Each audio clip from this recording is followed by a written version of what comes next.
Bom dia a todos, saúdo a amada Igreja com a paz do Senhor, saúdo a todos que estão aqui, saúdo a todos que estão em casa, mais uma vez, pelo privilégio de estarmos aqui reunidos, aprendendo um pouquinho mais do Senhor, da sua palavra, que se renova a cada dia. E falar em renovação, faço um desafio a todos nós, como igreja. Oremos pelos nossos pastores. Ninguém, assim, não é que eles são melhores do que nós, mas porque a pressão que está sobre eles é maior do que a pressão que está sobre nós, né? Enquanto nós temos a nossa vida, a nossa família, o nosso trabalho, os nossos afazeres, eles têm o deles próprios. E aqui no caso da nossa igreja, de centenas, que dirá milhares de pessoas, sob a orientação deles. Então, realmente, todos os nossos pastores precisam de oração. Eu sou filha de pastor e eu sei o quanto isso é importante, porque o diabo, ele ataca o chefe, Ele ataca o comandante. Por quê? Porque ele sabe que se ele derrubar o comandante, ele derruba o exército inteiro, o exército fica desbaratado. Então, eu sei o quanto é importante essa oração e, como igreja, a gente se coloca na posição de interceder pelos nossos pastores, pela família deles, para que Deus renove, para que Deus fortaleça, para que Deus cubra eles com o seu poder, lave eles com o seu sangue, para que realmente eles estejam sendo fortalecidos, porque eles estão na frente da batalha e nós estamos ali também seguindo. E eu creio que essa igreja está de pé, porque ela tem um ministério de intercessão forte. Ela tem um ministério de intercessão que funciona 24 horas por dia. Eu sou testemunha disso. Então, os irmãos de oração, saibam o quanto vocês são privilegiados por estarem segurando, por estarem sendo o alicerce da nossa igreja, por estarem sendo o alicerce das ações que quem está na frente da batalha está empenhando, está fazendo. Quem está sustentando, com certeza, é o ministério de intercessão. É todo aquele que se dobra, que dobra os seus joelhos diante do Senhor e ora pela igreja, ora pelos pastores, ora pela nossa nação, ora pelo mundo. Então, que Deus realmente possa fortalecer os nossos pastores. Em especial, hoje a gente pede pela pastora Hilta, para que Deus possa renovar suas forças, possa lhe dar o ânimo necessário para continuar. A porção de fé, de saúde para esse dia. Amém? Vamos abaixar as nossas cabeças novamente, vamos orar.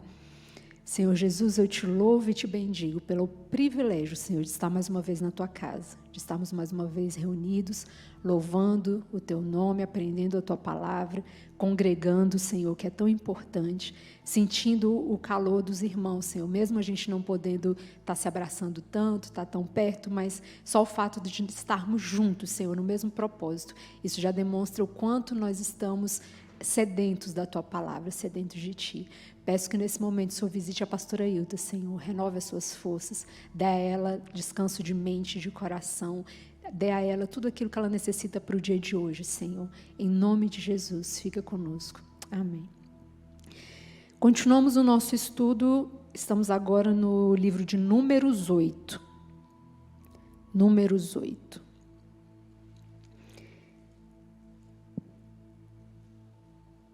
Começando no versículo 1. Todos encontraram? Números é bem no iniciozinho da Bíblia, Gênesis, Êxodo, Levítico, Números. Capítulo 8. Disse o Senhor a Moisés: fala a Arão e dize-lhe: quando colocares as lâmpadas, seja de tal maneira que venham as 7 a alumiar defronte do candelabro. E Arão fez assim, colocou as lâmpadas para que alumiassem defronte do candelabro, como o Senhor ordenara a Moisés. O candelabro era feito de ouro batido, desde o seu pedestal até as suas flores, segundo o modelo que o Senhor mostrara a Moisés, assim fez o candelabro. A consagração dos levitas. Disse mais o Senhor a Moisés: toma os levitas do meio dos filhos de Israel e purifica-os.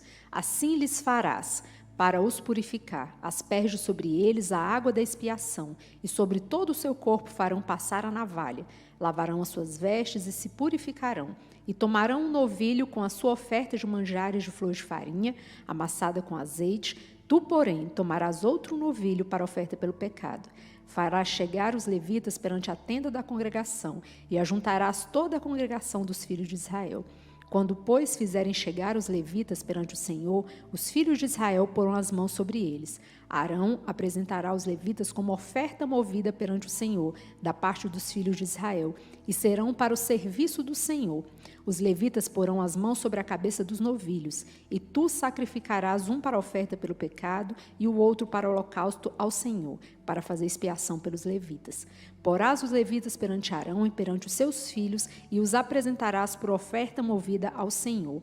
E separarás os levitas do meio dos filhos de Israel, os levitas serão meus. Depois disso entrarão os levitas para fazerem o serviço da tenda da congregação, e tu os purificarás, e por oferta movida os apresentarás. Porquanto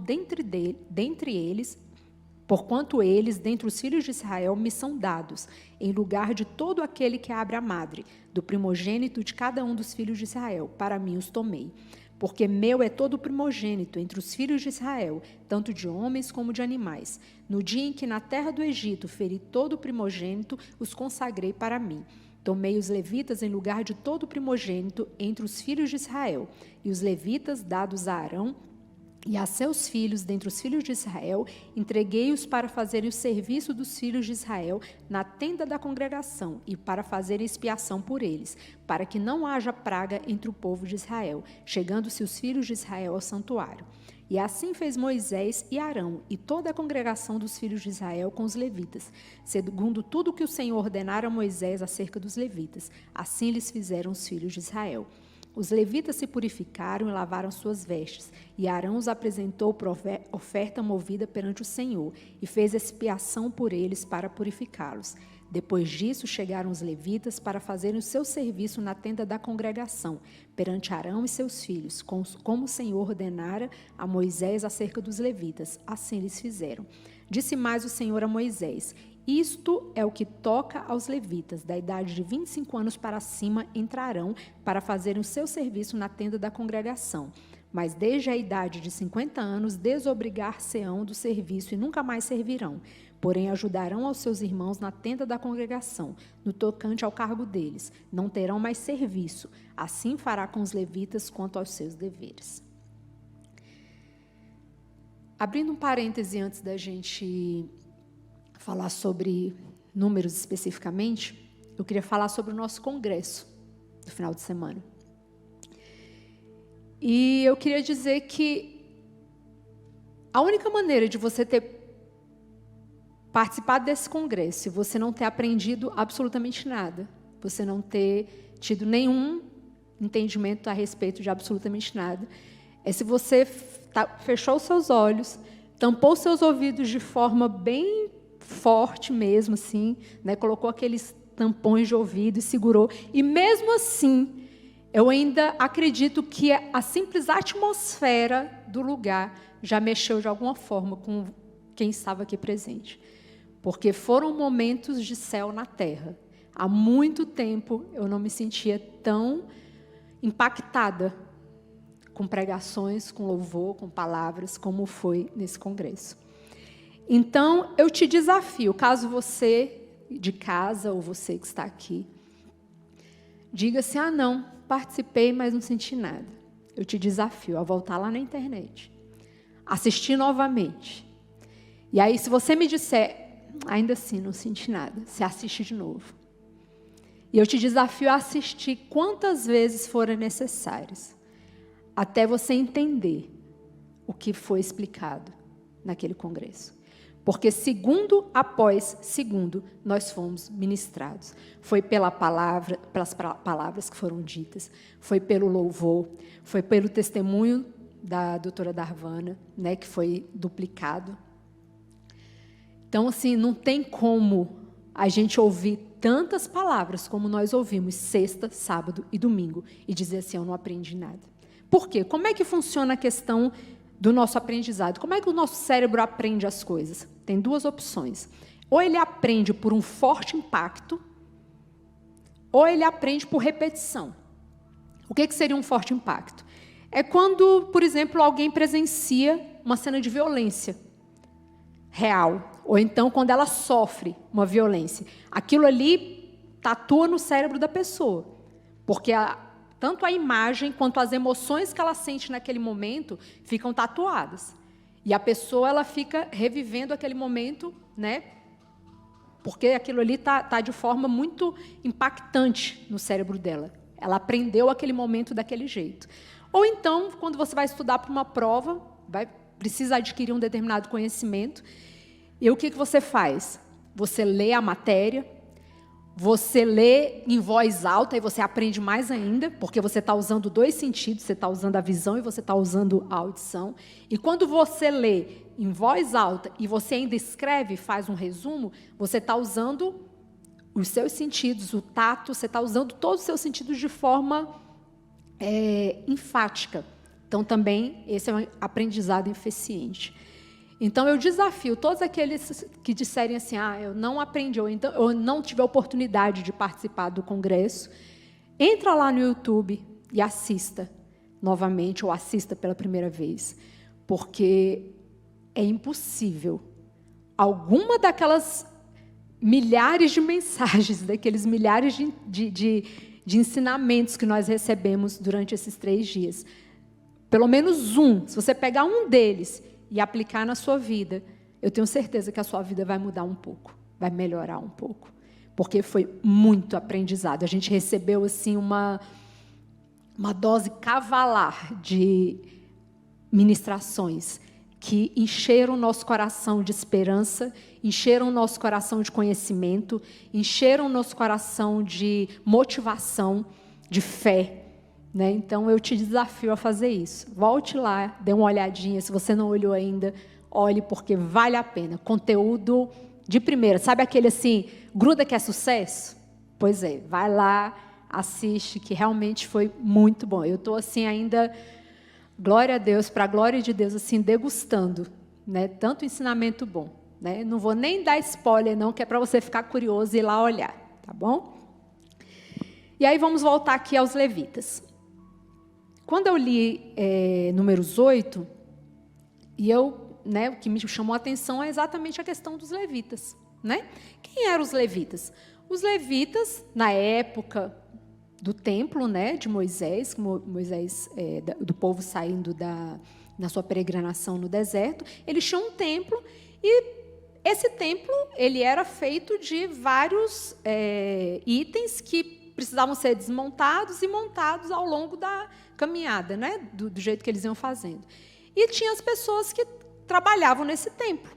Né? Mesmo depois que o templo ficou fixo, tinha que ter pessoas para cuidar desse templo. Então, os levitas eram as pessoas responsáveis pelo templo.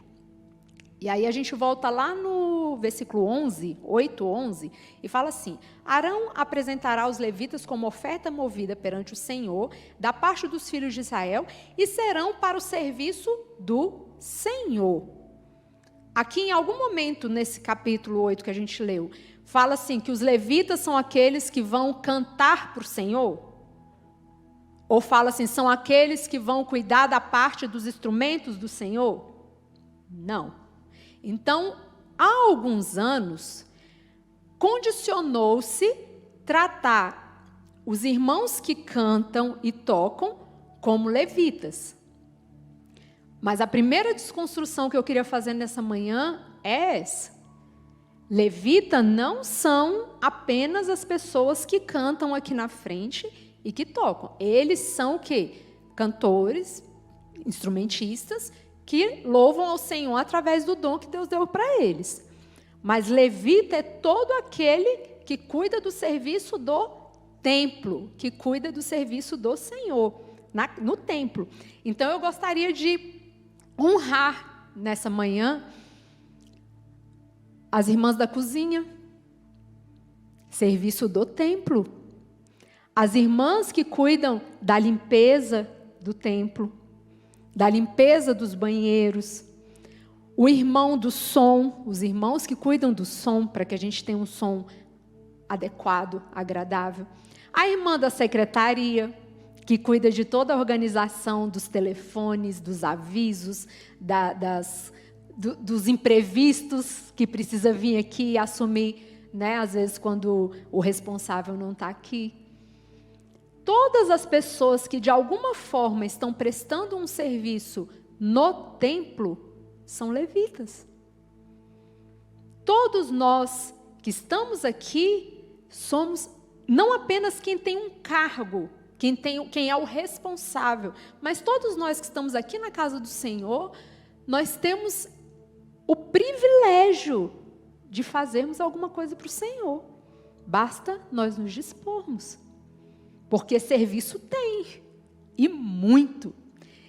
Em 2018, eu estava vivendo uma fase bem conturbada, né, da minha vida, assim, várias coisas acontecendo ao mesmo tempo, tanto na minha vida pessoal quanto familiar e parental, e estava assim, aquele negócio bem, né, quando Deus dá aquela chacoalhada assim, né, em vários aspectos. E eu lembro que eu estava sentada naquele cantinho ali da igreja, e eu conversando com Deus, eu falando assim, Senhor, eu já ouvi tanta gente dando testemunho assim, falando que o Senhor age se a pessoa estiver trabalhando em qualquer momento, porque eu estava me sentindo assim, num momento que eu queria trabalhar para Deus, mas eu não podia, porque eu ainda estava com meus filhos mais novos, ainda estava numa situação, né, familiar bem complicada, estava difícil, eu não conseguia me inserir em nada da igreja, e eu sentia falta. E aí eu conversando ali com Deus, ali no meu cantinho, e aí eu falei assim, eu já ouvi muita gente falando assim que o Senhor abençoa até quem lava os banheiros da igreja, que até lavar os banheiros da igreja é um serviço, pode ser um ministério. Será que isso é verdade, Senhor? Aí na hora me veio assim na mente, tenta. Aí eu, hã? Aí Deus falou, tenta, vai lá. Aí eu, né, falei assim, tá bom, Senhor, vou tentar. Aí, na mesma semana, eu cheguei aqui na secretaria, na época era até a Leandra, que era secretária da igreja. Eu falei, Leandra, como é que funciona a questão da limpeza dos banheiros? Ela, como assim, Valéria? Aí, quem é que limpa os banheiros? Ela falou, tem as irmãs que, né, são responsáveis por limpar e tal. Eu falei, eu quero doar uma limpeza de banheiro para a igreja durante 7 semanas. Ela, como assim, Valéria? Irmã, eu quero vir aqui na igreja e durante 7 semanas, eu fiz um propósito com Deus, eu quero vir aqui. Irmãs, eu não sabia o que eu estava propondo, irmã do céu. Aí eu fui, né? Primeira sexta-feira, na época, eu já estava trabalhando em teletrabalho, a gente estava num período de serviço, então, assim, eu vinha, trabalhava a manhã inteira, dava assistência para os meus filhos em casa, naquilo que era necessário. Aí eu vinha para a igreja de tarde. Irmãos, pensa num banheiro, num propósito que Deus ali ministrou. Foi 7 semanas, que depois de 7 virou mais 7, porque eu falei, não, tá pouco. Eu preciso de mais ministração banheiral. Foram 14 semanas, irmã, limpando aquele banheiro ali. Quanto eu cresci. O quanto Deus ministrou na minha vida. O quanto eu lavava aquele banheiro, e eu cantava, e eu orava, e eu limpava, eu falava, Senhor, como eu estou limpando aqui, limpa minha vida, limpa meu coração. E Deus foi ministrando. Eu aconselho, viu? Quem quiser tentar, quem quiser fazer esse teste, vale a pena e é muito bom. Muito crescimento. E eu entendi realmente que qualquer coisa que a gente fizer com o coração, que você está fazendo movido com a boa intenção, uma intenção de aprender, uma intenção de servir, uma intenção, seja lá o que for, Deus fala. Deus abençoa. Então, hoje eu posso dizer, lavar banheiro é papel de levita? É. Por quê? Porque a gente está servindo. O que Deus leva em conta, sabe aquele versículo que fala assim, que Deus leva em conta a intenção do coração? Pois é. Tem gente que pode estar aqui na frente, né, que é considerado púlpito, lugar de honra, né, de tal, e pode estar com o coração sujo. Pode estar com as ações sujas, pode estar com o coração cheio de más intenções. E pode ser que alguém está lá lavando o banheiro e está abençoando a igreja toda, porque ele lava o banheiro e ora, e abençoa, e canta, e é ministrado, e Deus está trabalhando. Então, não tem serviço mais importante ou menos importante. Eu costumo falar que quem está aqui na frente é um mover de Deus. Deus trouxe e colocou aqui. Mas se Deus quiser também tirar daqui e colocar para lavar o banheiro, está tudo bem, está tudo certo. É aonde o melhor lugar para a gente estar é aonde? No centro da vontade de Deus. Por que que muitas vezes a gente não está vivendo o melhor de Deus na nossa vida? Porque a gente está teimando em querer estar onde Deus não quer que a gente esteja. A gente está teimando em querer a vida do outro, igual a do outro. Mas peraí, pode ser que o que Deus tem para você é muito melhor do que o que tem para o outro. E sabe por que que você não está experimentando esse melhor? Porque você está o tempo todo, dedicado, empenhado a querer ser igual ao outro. Você está lá nas redes sociais, olhando a vida do outro e se deleitando com a vida do outro. E como é que está a sua vida? Você já percebeu que você fala assim, não, eu vou olhar só uma coisinha aqui no Instagram. E essa coisinha vira 2, 3 horas que você jogou no lixo o seu tempo? Você sabia qual a coisa mais importante que nós temos na nossa vida?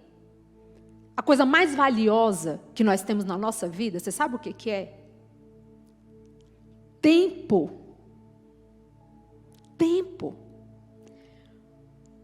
Eu costumo falar para os meus filhos lá em casa, o criador da Apple, o Steve Jobs, ele teve um câncer muito agressivo que o matou em questão de 6 meses.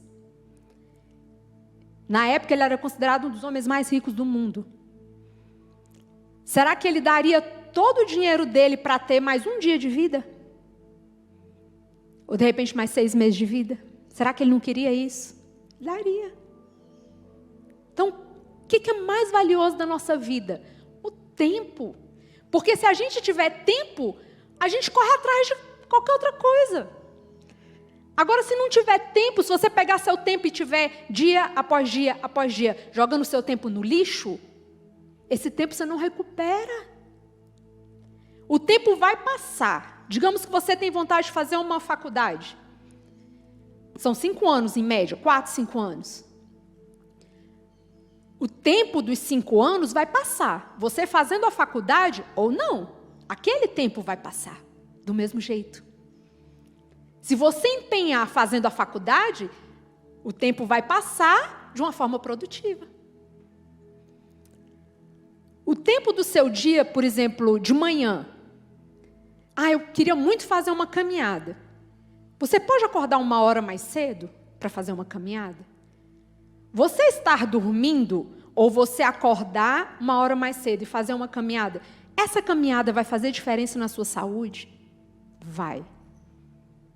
Será que vale a pena o sacrifício de acordar 1 hora mais cedo? Valéria, mas, poxa, aquela hora é tão importante para o meu sono e tal. Então, organiza seu dia para, no dia anterior, você já deixar tudo organizado. Para você poder acordar mais cedo, ou às vezes dormir um pouquinho mais, e ter, que seja 40 minutos para você fazer alguma coisa para você, uma caminhada, uma andada na esteira, alguma coisa. Mas tem gente que está vivendo sem pensar. Está simplesmente seguindo a boiada.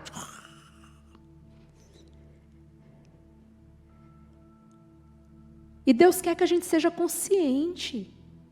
Deus quer que a gente entenda o nosso papel.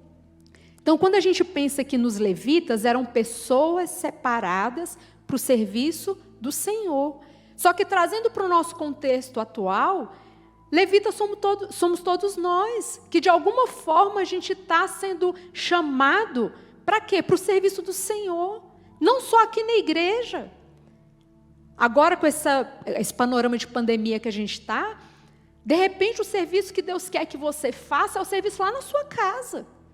Eu falo porque eu precisei cuidar da minha casa antes de Deus me trazer de novo para fazer alguma coisa na igreja.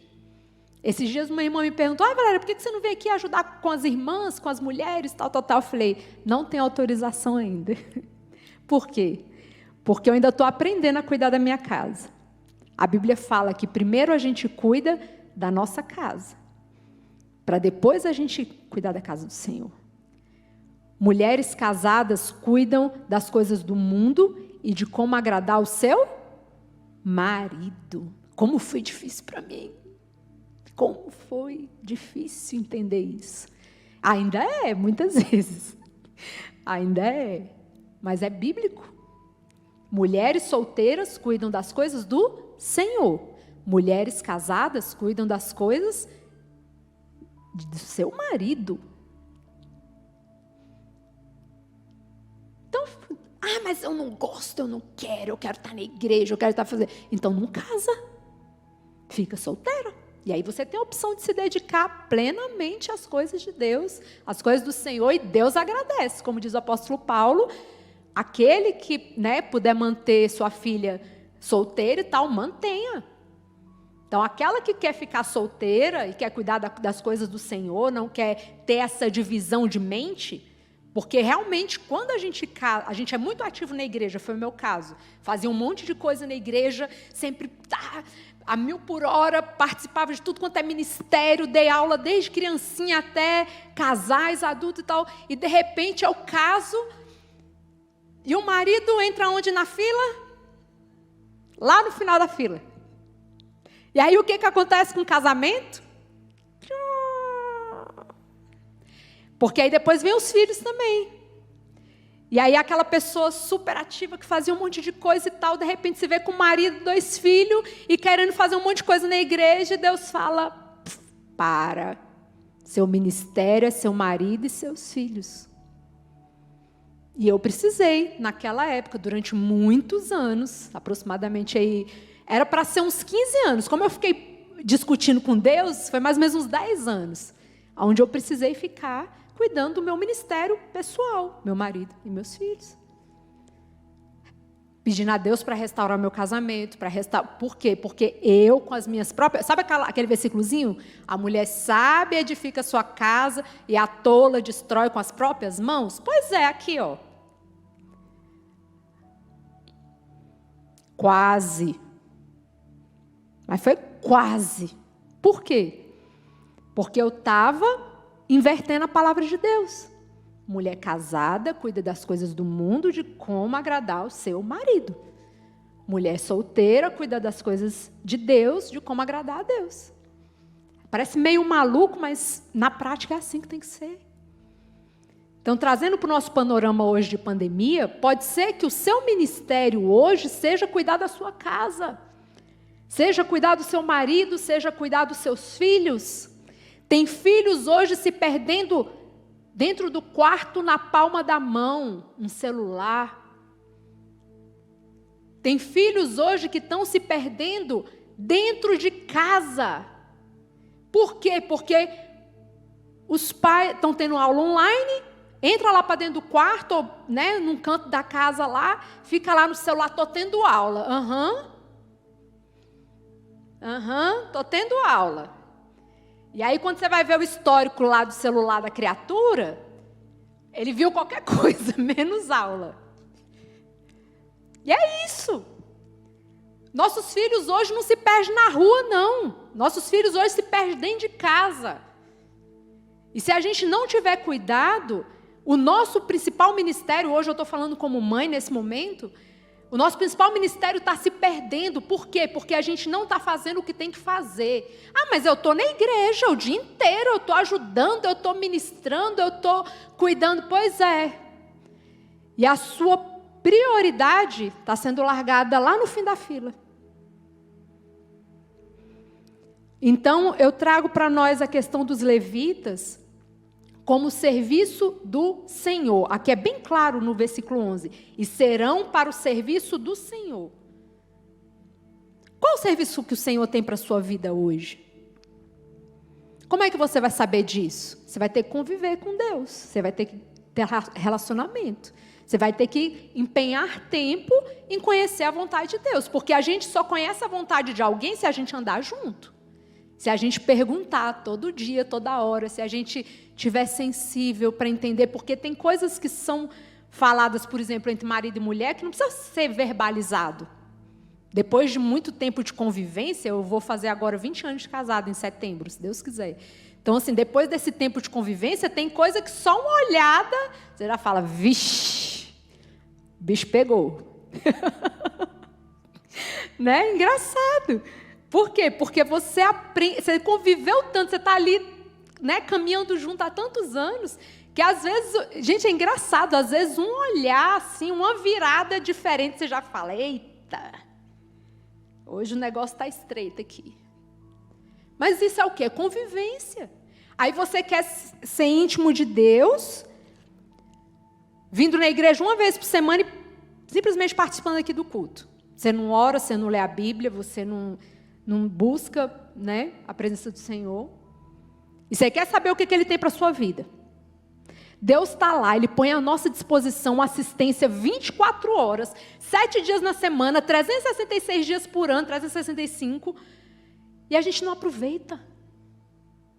Gente, o Espírito Santo está à nossa disposição, é assistência top, premium, 24 horas por dia, todo o tempo, e a gente não presta atenção. Por quê? Porque a gente está correndo, a gente está apressado, a gente está correndo atrás do quê? Do vento. Porque se eu não sei o que Deus tem para a minha vida, quem é que vai saber? E como é que eu vou saber o que Deus tem para a minha vida? Vou perguntar para quem? Para Ele. Aí o que eu faço? Não, vou aqui correndo. Não, porque eu tenho que fazer isso, eu tenho que fazer aquilo, eu tenho que fazer aquilo outro. E aí a gente fica o dia inteiro correndo igual umas baratas tontas. Gente, eu não estou falando de ninguém, não. Estou falando de mim. Falando de mim, quantos anos eu vivi com o horário cronometrado da hora que eu acordava, a hora que eu ia dormir, resolvendo 1 milhão de coisas, organizadíssimo. Pensa numa pessoa organizada, gente. Não é para minha glória, não, para a glória do Senhor, porque Ele me criou assim. Pensa numa pessoa organizada. Aí, o ano passado, me surge a oportunidade de fazer um curso, como organizar a vida com propósito, um curso online, com a médica que eu amo de coração.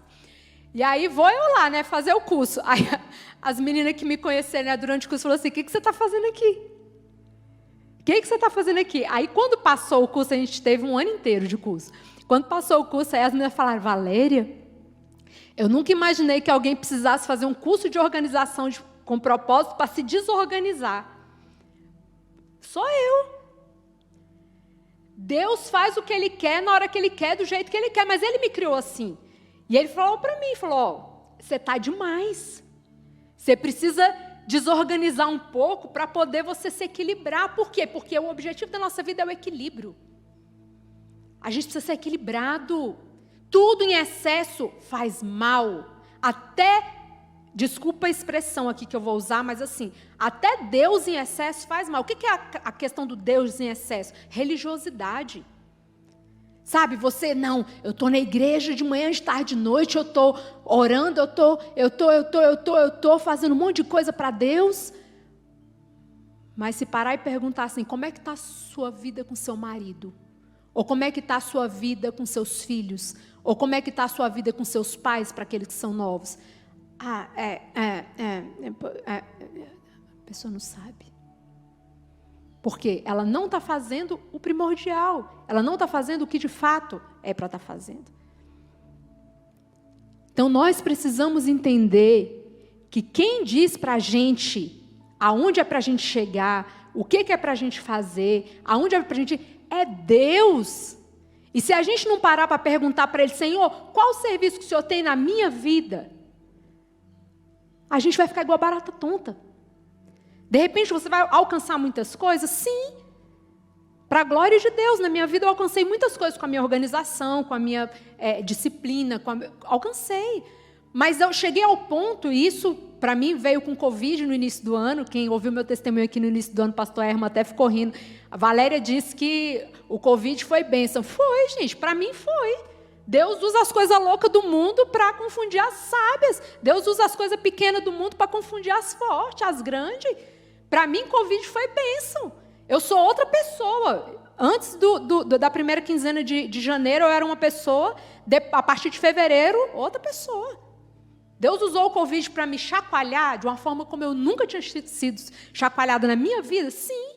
Deus me mostrou o quê? Eu saí do ano passado. Pensa, Curso Como Organizar a Vida com Propósito. A pessoa já organizada.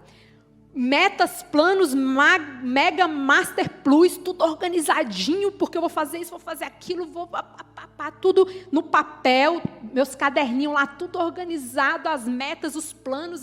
E eu tinha feito um curso em 2019 também de método CIS, que era uma questão de organização de vida, de propósito. Então, a gente estava tinindo.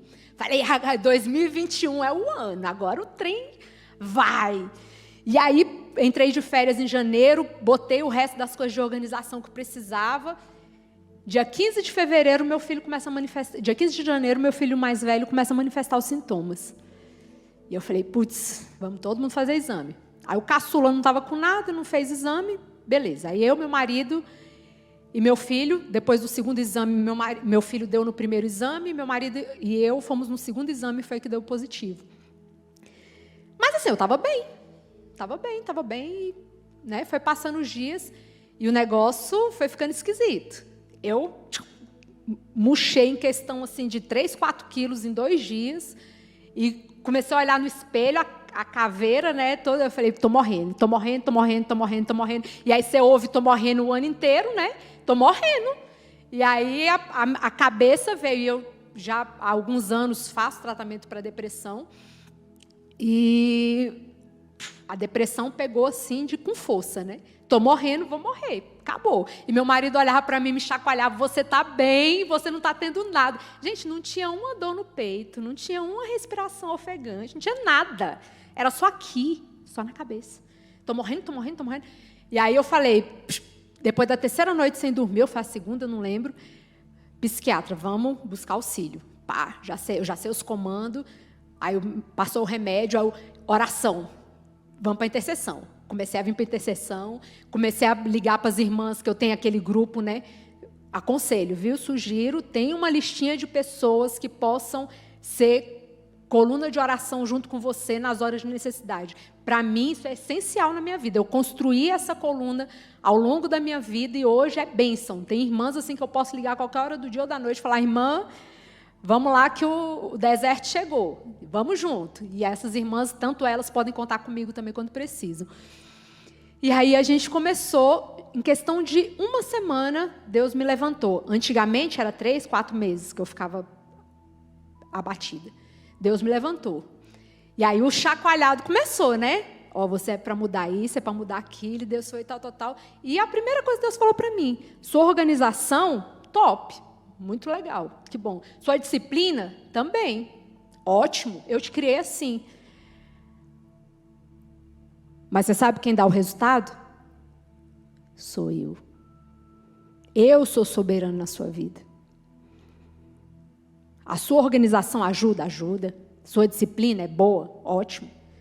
Mas você tem que entender que o resultado é meu. Eu dou o resultado. Eu digo o que vai acontecer no final. Você pode fazer tudo certo, porque na minha cabeça estava assim, né? Poxa, eu estou super saudável, eu estou fazendo exercício, eu estou comendo super direitinho, vai dar tudo certo. Covid não estava na minha lista. Covid de jeito nenhum, não tem como ele chegar, eu estou fazendo tudo certinho. Chegou. E Deus é tão misericordioso que chegou e não fez nada, gente. Quando eu lembro como é que eu estava, eu não senti praticamente nada. Um sintomazinho aqui, outro ali. Mas foi tudo aqui, ó. Nossas maiores batalhas são travadas no campo da mente. E aí Deus me mostrou, e tem me mostrado, que tudo aquilo que Ele põe na nossa vida como... Antes de falar isso, nós precisamos ler Mateus 25, de 14 a 30. Parábola dos talentos. Tudo aquilo que Deus põe na sua mão tem um propósito. E é isso que a gente vai ver aqui. Mateus 25, de 14 a 30. Eu vou começar a ler que o nosso tempo está correndo. Pois será como um homem que, ausentando-se do país, chamou seus servos e lhes confiou seus bens. A um deu 5 talentos, a outro 2 e a outro 1. A cada um segundo a sua própria capacidade, e então partiu. O que recebera 5 talentos saiu imediatamente a negociar com eles e ganhou outros 5.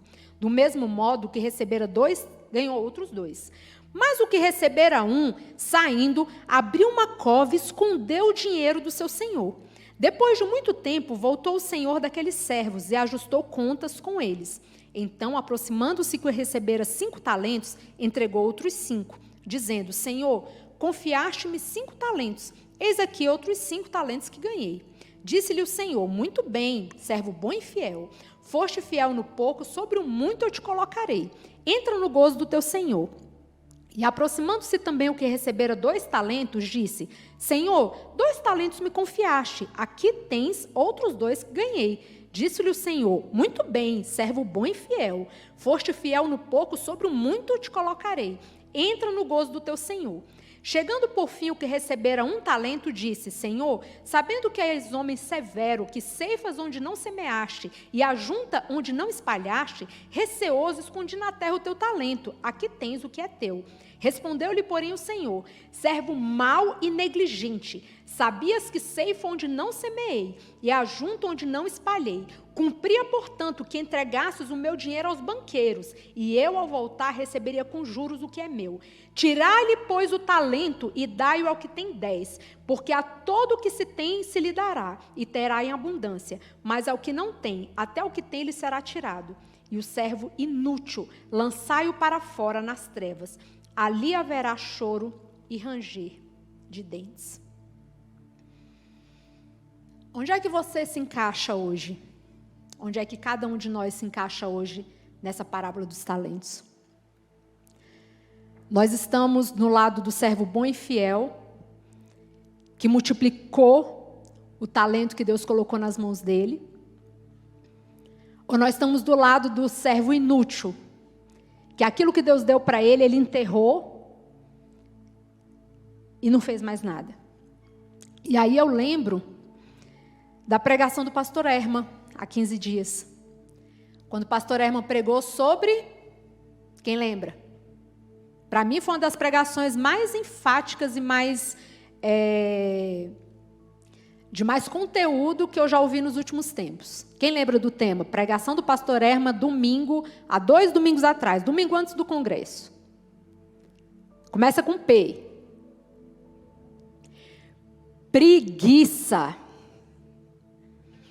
Preguiça. Gente, se você não assistiu, você que está em casa também, se você não assistiu, volte lá no YouTube, no canal Filadélfia, e assista a pregação do pastor Herman. Preguiça. Deus dá dons e talentos aos homens, como Ele deu durante toda a história, Ele continua dando. E há uma geração hoje que está fazendo o quê com seus talentos, com seus dons? Nada. Por causa do quê? Preguiça.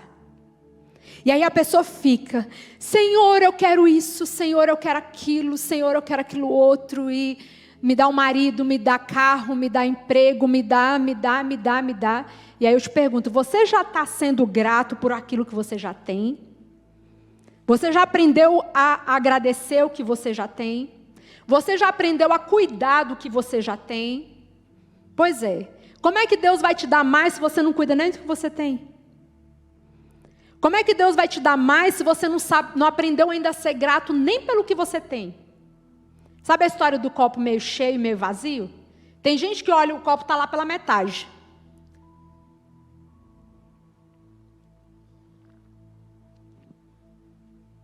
O copo está pela metade. Aí a pessoa fala assim: ah, não, está meio cheio, quero não. Só tem metade. Ah, o que eu vou fazer com a metade? Quero não. E tem gente que olha e fala assim: que maravilha, já encheram metade para mim. Olha, só tem que encher outra metade. Olha que coisa boa. Glória a Deus. Já fizeram metade do serviço para mim. O resto eu sigo, o resto eu faço. Quantos filhos estão virando para os pais hoje dizendo: eu não pedi para nascer. Você me trouxe para cá porque você quis. Você é obrigado a me dar o que eu estou pedindo, porque eu sou seu filho, e porque eu não pedi para nascer, e porque você tem que fazer isso para mim. Rapaz, meu mais velho fez isso uma vez, ele tinha uns 11 anos. Porque quando eu tiver 18 anos, eu vou embora, não vejo a hora de completar 18 anos. Não conta para ele não, tá, gente? Segredo nosso. Não vejo a hora de completar 18 anos para ir embora dessa casa, para ter minha vida independente. Eu falei assim, você sabe quando é que você vai ser independente? Quando é que você vai ser dono do seu nariz? Quando você pagar suas contas, 100%. Porque no dia que você ainda depender de 1 centavo meu, mesmo que você esteja morando em outro lugar, se você depender de R$1 meu, você me deve obediência. Respeito você deve a vida inteira, independente de estar dependendo ou não. Respeito é pré-requisito de qualquer relação. Você consegue imaginar uma relação que tenha amor e não tenha respeito? Não tem como. Agora, relações que têm respeito e não têm amor, sim. Você tem que respeitar seu chefe, mas você não precisa amar ele. Amar no amor de Cristo, mas assim, você não precisa amar ele. Agora, respeitar, você tem que respeitar, porque respeito é pré-requisito para qualquer relação. E aí eu chamei ele e falei, você vai ser dono do seu nariz no dia que você pagar suas contas. Por quê? Porque existe uma geração hoje de... Por que eu estou voltando nesse assunto de novo? Não sei, gente, tem um mistério aí. Tem uma geração hoje de filhos que estão dependentes dos seus pais e não estão dando nem o primeiro pré-requisito de uma relação, que é respeito. Filhos que não respeitam seus pais e dependem dos seus pais para tudo. Que geração é essa, gente? Aí você quer que eu te diga que geração é essa? Foi a geração que há anos atrás permitiu a inversão de papéis. As mães e os pais diminuíram a quantidade de filhos, muito, drasticamente. A diminuição dos filhos fez com que o filho passasse a ser o núcleo familiar, passasse a ser o centro da família. E aí o que aconteceu? Aquela bendita frase que ficou ecoando assim nas cabeças. Meu filho não vai passar pelo que eu passei. Meu filho não precisa sofrer o que eu sofri. Meu filho não precisa passar pelas privações que eu passei. Pois é, você é quem você é hoje, você virou gente porque você sofreu, porque você aprendeu com a privação, porque você aprendeu a passar pela dificuldade e superar. O que a pastora Neidinha falou aqui no domingo, o ferro para ser forjado, ele vai a altíssimas temperaturas e depois ele é martelado até ele ficar na forma adequada. Então, se você hoje é quem você é porque você passou pelo que você passou. Você é fruto da sua história. E aí você... Não estou dizendo vocês que estão aqui não, tá? Você é um você aí qualquer, que abre a boca e fala, meu filho não vai passar pelo que eu passei. Pois é. Aí você tira todos os espinhos da vida do seu filho, você tira toda a dificuldade da vida do seu filho, e ele vira o quê? Um ingrato. Ele vira um reclamador.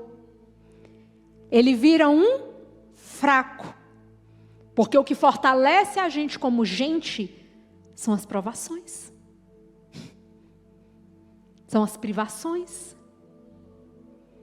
E aí você diz, não, meu filho não vai passar pelo que eu passei. Pois é, então seu filho não vai ser vencedor como você é. Simples assim. Então repensemos. Ainda dá tempo. Estamos vivos. Não estamos vivos hoje? Estamos vivos. Então, enquanto há vida, há esperança. Deus nos deu talentos. Acabamos de ler aqui. Se nós formos fiéis, gratos, alegres com aquilo que Deus já nos deu, Ele promete que sobre o muito Ele vai nos colocar. Mas se nós não somos gratos, não somos fiéis, não tratamos adequadamente aquilo que Deus já nos deu, como é que Ele vai nos dar mais? Aprende a cuidar do que você tem. Aprende a ser grato pelo que você tem. E você pode ter certeza que você vai evoluir. Por quê? Eu procurei no dicionário o significado da palavra satisfeito. E quer dizer farto, saciado, repleto. Então eu digo o seguinte: a gente precisa ser grato sempre. Satisfeito, jamais. Por quê? Porque quando a gente está satisfeito, quer dizer que a gente não quer mais nada. Quer dizer que está bom. A gente sempre pode melhorar. A gente sempre pode evoluir. Um dos lemas lá de casa é: a prática leva à perfeição. Não. A prática leva à evolução. Sempre dá para melhorar. É você quem decide se aquele determinado aspecto você quer melhorar ou não. De repente, naquela área ali já está bom. Já está legal. A profissão já está legal. Agora eu vou cuidar das outras áreas. Por quê? A nossa vida tem pelo menos 11 pilares. A gente tem saúde, a gente tem a questão social, a gente tem, para quem é casado, marido, para quem tem filhos, relação com filhos, vida acadêmica, que a gente tem que estar sempre estudando, sempre procurando evoluir. Então, gente, não, Valéria, não trabalho. Pois é. Então, não reclama que você não recebe mais. Não reclama que você não evolui mais. Não reclama que as coisas não chegam para você. Por quê? Porque a sorte favorece os bravos.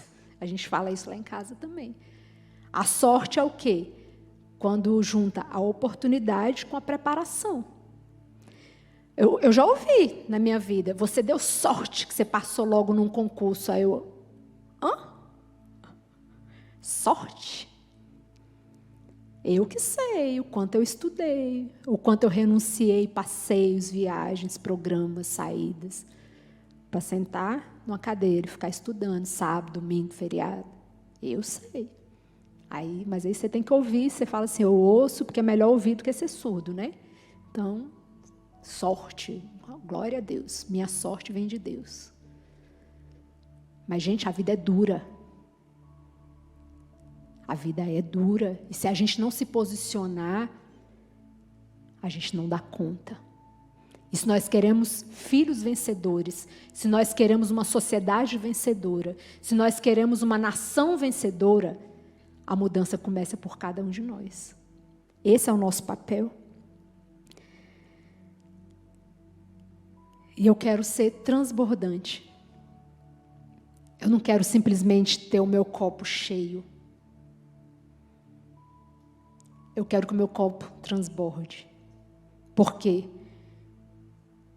Porque eu tenho pedido para Deus: Senhor, me esvazia de mim mesma.